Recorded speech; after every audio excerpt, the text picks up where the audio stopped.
In Colombia, the debate of candidates to the vice presidency will be held at the University of Santiago de Cali.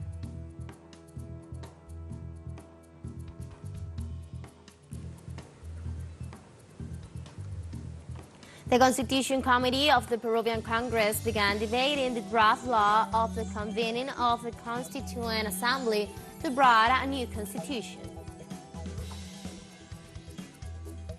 Simultaneous large explosions were heard in and around two Somali army bases, with the military confirmed at least 9 of its people killed and 11 others wounded.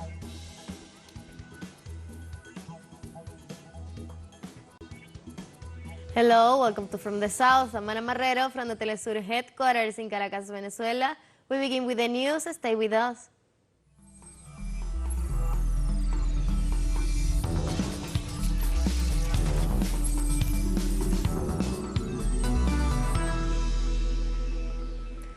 Regarding the presidential elections campaign in Colombia, the debate of candidates to the vice presidency will be held at the University of Santiago de Cali.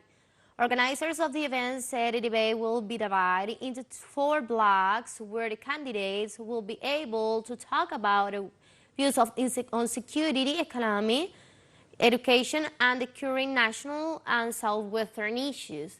The candidates will have 1 minute to answer questions with the right to a 30-second rebuttal reply. Additionally, there will be 2 sections of open yes and no questions. Also, the students attending the event will be given the opportunity to ask questions.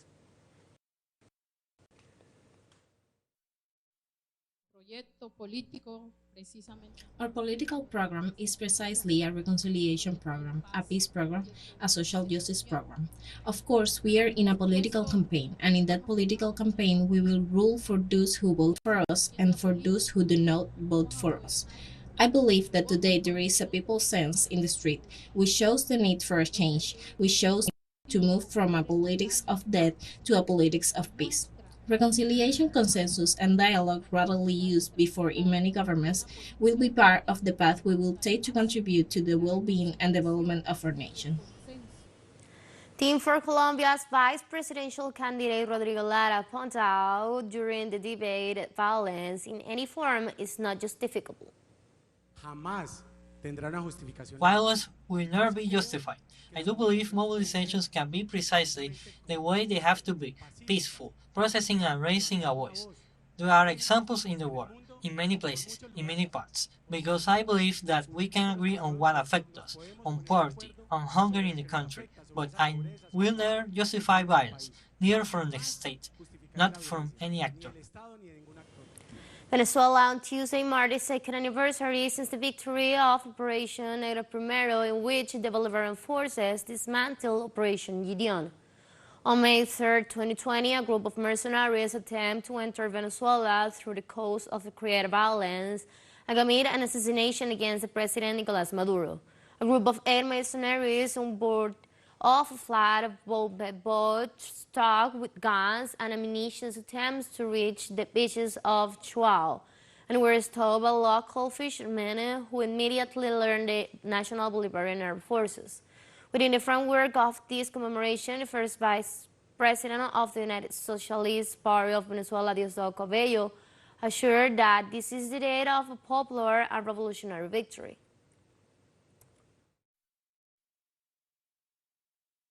A day of popular victory, of revolutionary victory, of victory of the homeland. It was early in the morning when a group of terrorist mercenaries hired by the U.S. imperialism, paid and trained by U.S. imperialism, who had Colombia as their base of operation for this training under the orders of their president, the paramilitary drug trafficker Iván Duque. Likewise, the first Vice President of the Socialist Party of Venezuela warned that imperialism should not be trusted because it will always be the enemy of the people who defend their freedom. I believe that we can all learn from all this. It has to do, or I perceive it this way, imperialism never rests. Let us never trust imperialism. It will always, always, always be the enemy of free peoples, of the peoples that wish to be free. And we here in Venezuela, together with Comandante Chavez, we decided to be free. A forum was held in El Salvador to discuss the current journalistic crisis in the country on the occasion of International Press Freedom Day. The event was organized by the Journalism Department of the University of El Salvador and was attended by various representatives of the profession. The communicators present at a conference reiterated the significant setback present in terms of freedom of expression in the country due to the constant censorship measures of the government of Nayib Bukele. The speaker lamented how journalism was affected by reform measures imposed by the authorities, which condemn any publication of news related to the current war against gangs. I believe that this is not a day to celebrate, but rather a day of much reflection, of much concern. Fundamentally, because I believe that there is too much prior censorship, and what it is generating is also self-censorship. And I have no doubt that self-censorship is manifested through fear.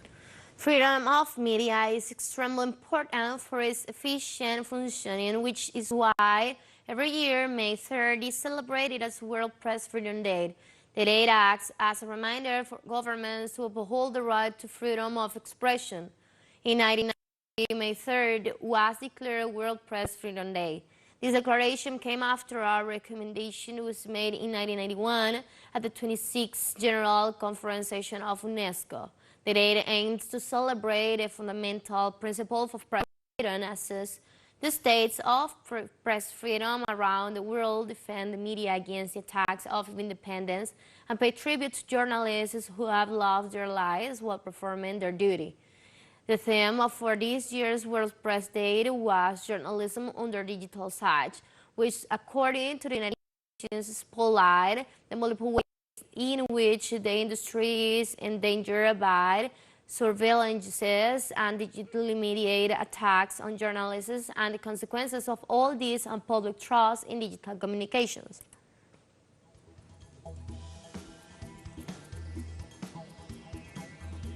And we'll take a short break now. Join us again after this.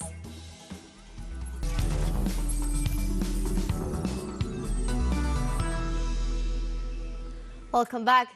In Peru, the Congress began Tuesday a debate on a governmental proposal for a referendum on the need to set up a constituent assembly.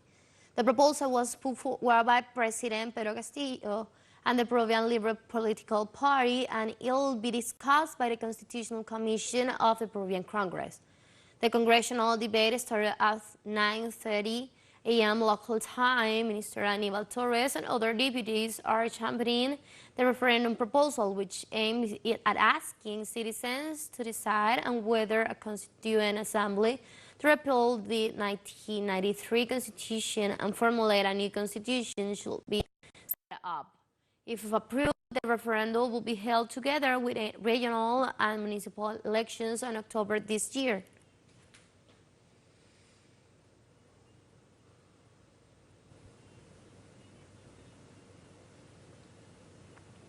In Ecuador, groups of teachers from the National Union of Educators and representatives of Students' Union began a deafening hunger strike demanding equivalation of salaries. With chants and banners reading hunger strikes present, the demonstrators concentrated and installed tents in front of the Constitutional Court. During the concentration, participants in the activity denounced the police agents tried to stop the installation of the tents. The strikers reported on demanding the salary escalation contemplated in the reform to the Organic Law of Intercultural Education, which was created by President Guillermo Lasso. In this sense, they demand that the 9 judges that made up the Constitutional Court ratify the reform to the LOE. It is expected that during the day, more teachers from different cities of the country will join the activity.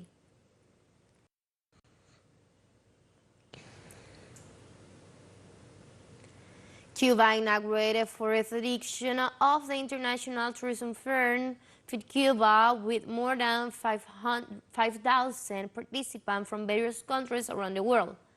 The event was held at Plaza America Convention Center in the beach resort of Varadero, located 150 kilometers from Havana. The event was attended by the head of several ministries of the Caribbean nation, representatives of accredited diplomatic corps, businessmen, tour operators, and travel agencies, among others linked to the industry.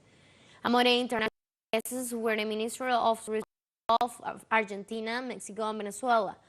Program of the fair, which will take place until Saturday, May the 7th, includes the presentation of business opportunity for foreign investments, a World Cocktail Championship, and the promotion of cultural tourism in the largest of the Antilles.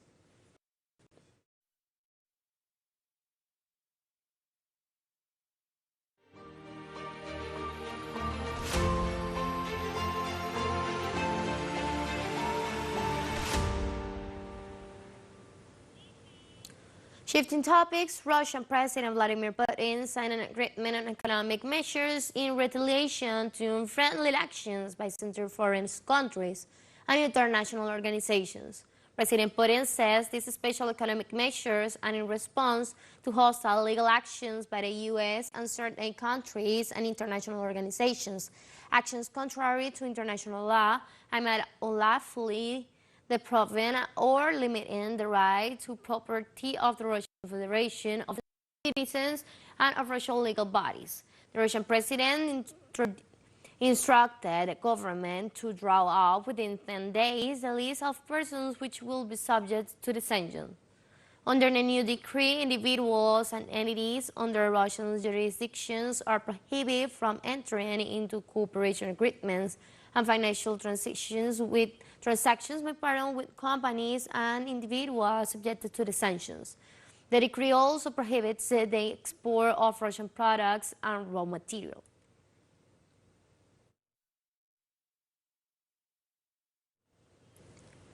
In Moldavia, authorities of the self-proclaimed Republic of Transnistria reported that broad officials managed to thwart an attack to the town of Mayak. The Minister of Interior of the self-proclaimed informed in a press release that border guards discovered and neutralized a drone, which was loaded with 2 kilograms of explosive and a 50-liter container with an incendiary mixture. In the text, the ministry states that explosive device was launched from the Ukrainian side, but was shot down before being remotely by the radio signal. Local media believed that the objective of the drone was to sabotage the cooling system of radio center in the region. If the attack were excluded, the center would have been completely disabled.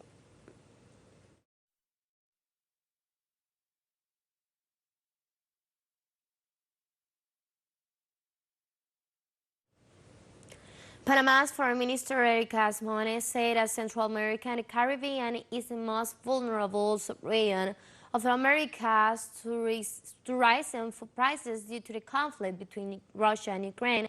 Because of it, imports most of the cereal is consumed.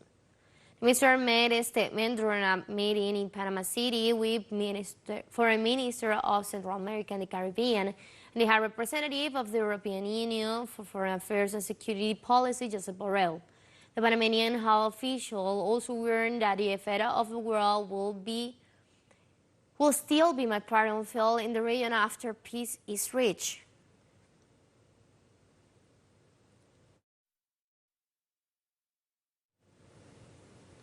Eurozone unemployment fell to a record low in February as the economy continued to rebound from the COVID-19 pandemic, even as energy prices rose sharply in a build-up to Russian special military operation in Ukraine.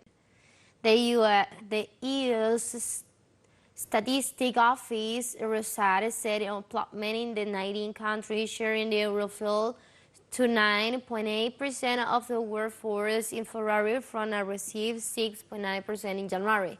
The February rate is the lowest since records started in 1999.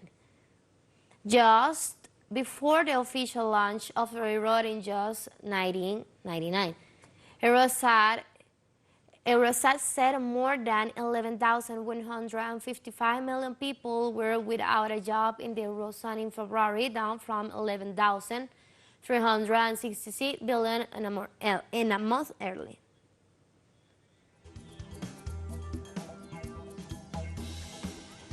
We have more news coming up after a final short break, so don't go away.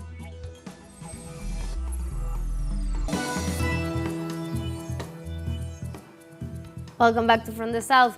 Simultaneous large explosions were heard in and around two Somali army bases, with the military confirmed at least 9 of its people killed and 11 others wounded. The Al-Shabaab extremist group claimed responsibility.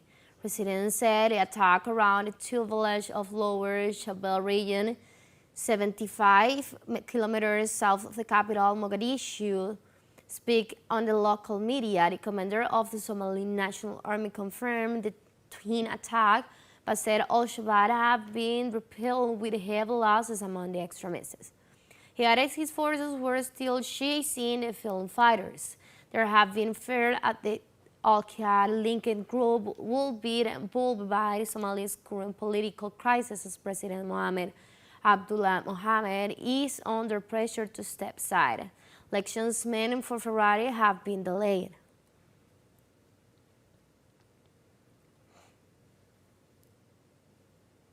UN Secretary General Antonio Guterres visited on Tuesday a displaced people camp in Niger, where he appealed for humanitarian and military aid for the impoverished country battling insurgents. Guterres traveled to the camp of Kulam in the southwest of the country on the 4th day of the trip to West Africa and delayed by the crisis in Ukraine. He met with several dozen displaced people and refugees from Niger, Mali, and Burkina Faso in a school courtyard at the camp.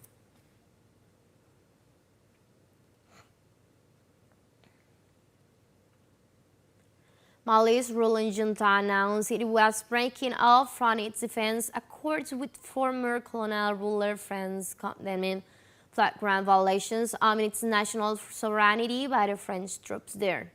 The announcements threatened several times over the past few weeks, so was the latest confirmation of the deteriorating relations between the junta in Mali and France. Spokesman Colonel Abdoulaye Miga cited multiple instances of French forces having violated the country's airspace. He referred to the June 2021 decision by France to end joint operations with Malian forces. The agreements Mali has ended were those that set off the framework for France's intervention in Mali in 2014. They were signed a year before French troops deployed a large force to help Mali's armed forces stop a terrorist offensive there. France's relationship with Malians cooled as the junta resistance international pressure to set a timetable for a swift return to democratic civil rule.